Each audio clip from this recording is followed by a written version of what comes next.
So the 5 times XP event ends tomorrow. It is not a week-long event. Today is the last day to enjoy the 5 times XP. So I know a lot of people are jumping in after the holidays, what have you. It is now the weekend, and this is going to be your last chance to get all of those shade levels. So in today's video, I'm going to tell you what to do today for any of those last minute farming, techniques and methods. And we're going to get you as many shade levels as we can today before all of this goes away. Now, this is the last time we have a Shade XP event for this season, so let's make the most of it. Here we go. What's going on, YouTube? Kamikazevondoom here with another Division 2 video. So sit back, relax, grab that popcorn. Don't forget to hit that like, subscribe if you haven't already, and let me know what you think in the comment section below. And finally, shout out where you're from. It's cool to see where everyone is from. But we are farming XP today, so let me explain what to do and why. Now, a lot of people right off the bat do not farm on heroic. So for today's instance, what I'll do is I'll switch this over to challenging, and I'll tell you exactly what I would do if I were you. So we're going to switch over our global difficulty setting to challenging. A lot of people were saying that challenging is faster than heroic. You do get a little bit less XP, but that it's worth it in the end because you can run through everything with ease. I know a lot of people sometimes struggle whenever they are running heroic with directives. So the next best thing is to lower that difficulty setting, add more directives, and have fun. So that's exactly what we're doing here. I set my world to challenging 2 directives. That way I can still use my skills, I can still use my weapons, and not really struggle. Now, as far as farming techniques, right? First and foremost, you have the priority objectives. So this would really dictate what you do because you have to follow the priority objective. For example here, you can see that on this mission, this is the Pentagon mission on any difficulty, and it says that it will give me 735,000 XP for completing this priority objective.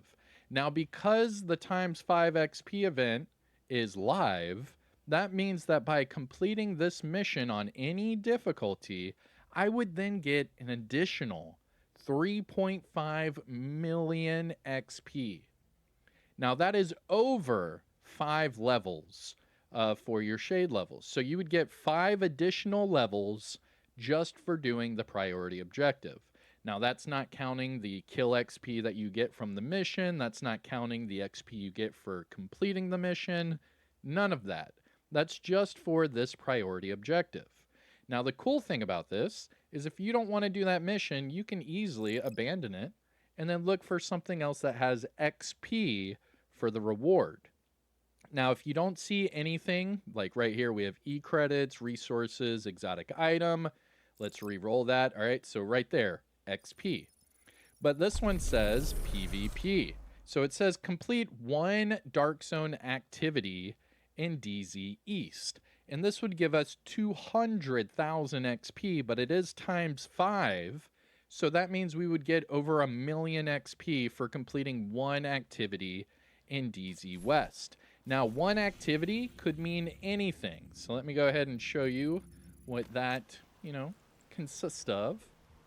So if we go over here, DZ West, any activity. Oop, let it put us in a pop in DZ lobby, even though we're not doing anything here. But for example, that thing said any activity. So what you could do is you can pick up any item and extract. You could hit any landmark. You could do any supply drops that pop up, anything like that. But what I would highly recommend is just pick up a random piece of gear and then extract really quick, and there you go. You're done. Pretty cool. Now, while we're fast traveling, let me just remind you that if you don't like priority objectives, not only can you abandon them, but you can also change your choices for those priority objectives. However, you only have so much time in between those choices. So, for example, here, you can see I'm at the priority objectives. I want to abandon this. I don't want to do DZ West. Womp womp. So now it says I have to wait 58 minutes before I can do that. So now I have to wait, or I have to do exactly what it tells me. All right. So that's the advantages and disadvantages of your priority objectives, because you do want to go for the ones that give you XP because they will give you a lot of XP, but you're forced to do whatever that objective is. So let's talk about things you can do without the priority objectives. So say you pick the dark zone, but now you have to wait an hour before you can, choose something else. So let's see our other options here. So in the open world, your best choice for, not only time, but for XP would be these public executions. So let's see how many I can find on the open world. So there's one.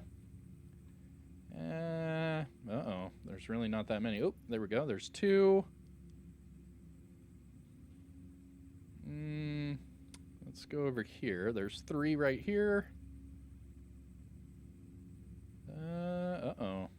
It's not looking good. There's four. And there's four. So that's looking like that's it. We had four. Oh, and then five up here. Booyah, right there. So we have 5 different public executions right now on the map. Those give you the most XP out of anything in the open world.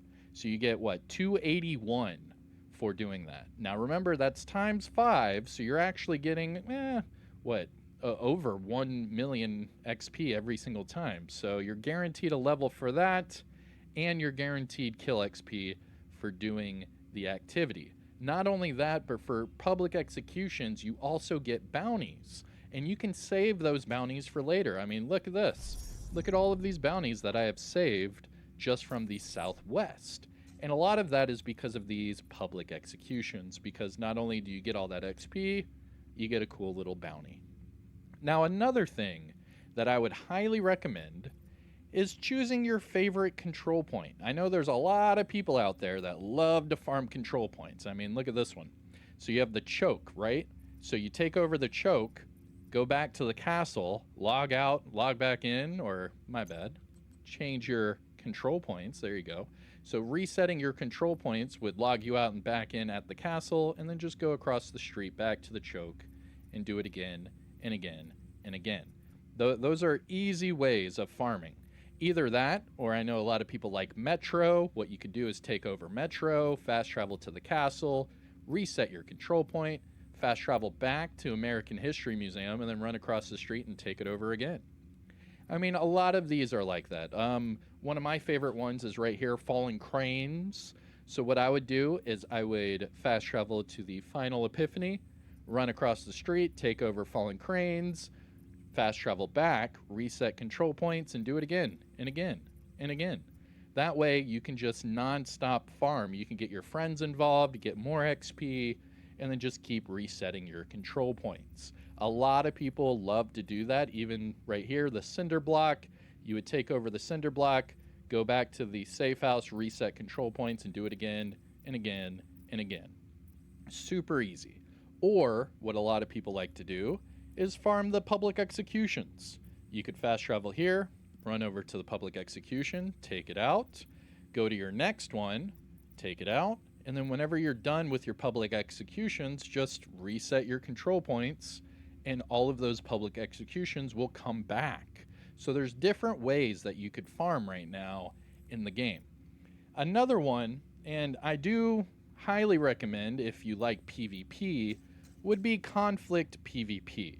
So Conflict PvP, there's different game modes, but one of them in particular is called Team Elimination. It's a 7-round game mode, best out of 7 rounds, 4v4 PvP. But you can get up to 30 million XP from one game. And we do that a lot. That's why a majority of my live streams, I'm doing Conflict PvP because of the amount of XP that you get from it. And right now, it's all times 5, So you're getting even more. And you don't have to get all the kills in the game or anything like that, but I would tell you that you don't get nearly as much XP if you lose. So winning a game of conflict is what gives you that big boost of XP. Now, other things people are saying to do is countdown. So a lot of people are saying do countdown. The reason for that is you can do countdown on challenging and you can choose whatever targeted loot you want.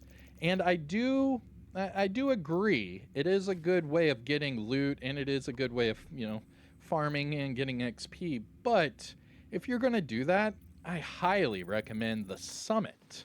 So let me show you why. Because the Summit, you can knock out challenges while doing the Summit at the same time. And this, in my opinion, gives you more XP in a shorter amount of time because you can hyper-focus on these different challenges and you can add even more directives. So let me show you over here.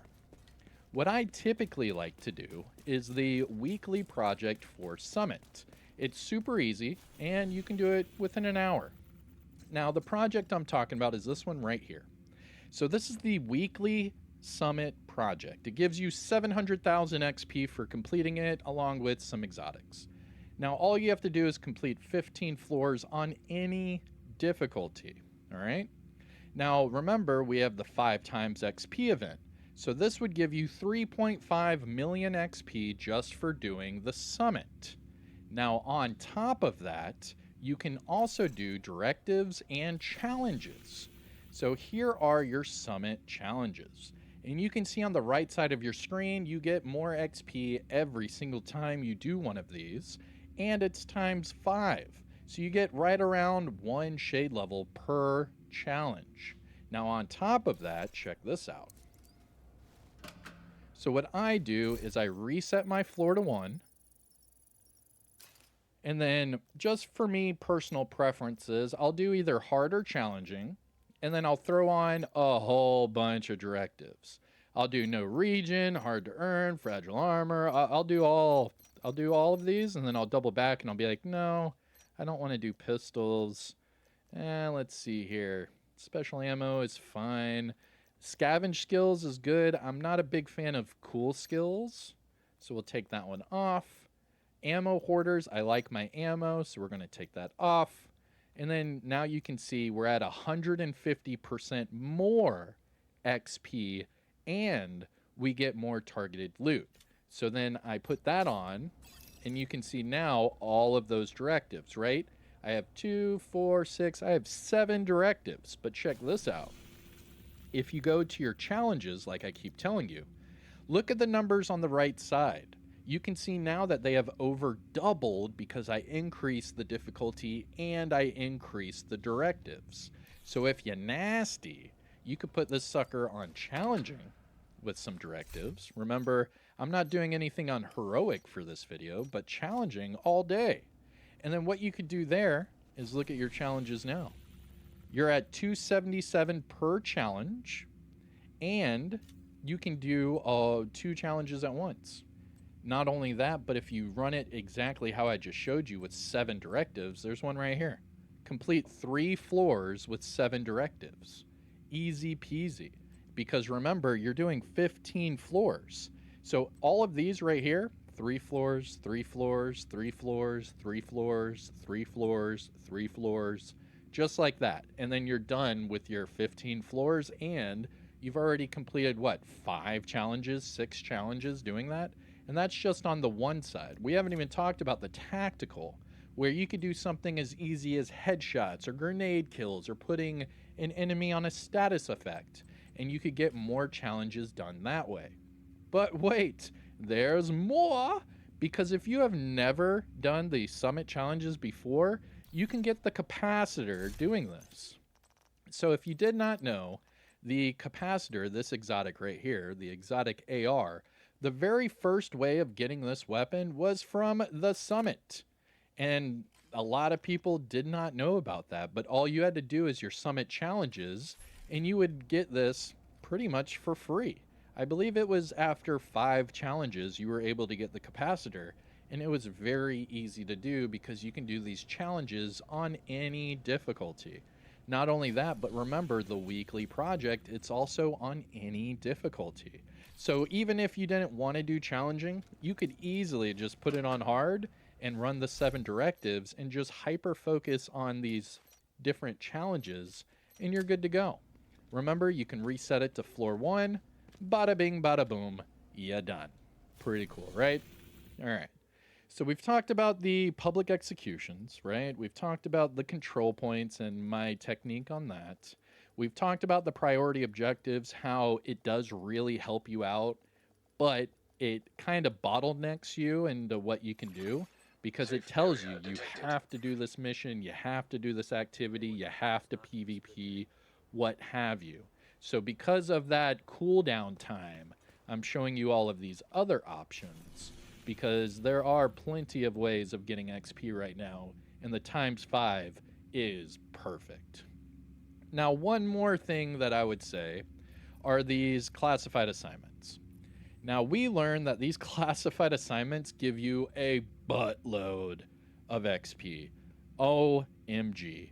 I was able to get 10 levels off of this one classified assignment, and it took me 3 minutes. And I got 10 levels. And that's because you can run these on heroic with directives. They do not take modifiers, and it's not all messed up. So you can just run through these as fast as you can and get all of that extra XP. Very simple. But I saved this one for last because the only way of getting these classified assignments is you have to have the Season 1 pass. So if you go to your store, right, and you go all the way to add-ons, to get those classified assignments, you would have to have the Year 1 pass right here. So the Tom Clancy's The Division 2 Year 1 bundle. This is the one that gives you all of those classified assignments, and you could get 10 levels per classified assignment, and they only take a few minutes each. Super, super quick. All right, so let's see. What did I miss here? What did I miss? We did the open world, we did the classified assignments, we looked at the missions, we looked at the control points, public executions. Countdown is good, but Summit I think is better if you focus on the challenges. I think that might be about it, everyone. So I hope you enjoyed the video. If you learned something new or you found this helpful or informative in any way, shape, or form, please hit that thumbs up. Support the channel by subscribing and let me know what you think in the comment section below. What are you going to be farming today and with how many directives? I know that some of the directives are broken, but hey, it is where it is. It's not a live service game if you don't have a few bugs, am I right? But hey, that's it for me. I'm Kamikazevondoom. Happy farming. May the odds be ever in your favor. And I'll see you in the next one, all right? Take care of yourself. Enjoy the rest of your day. And peace out.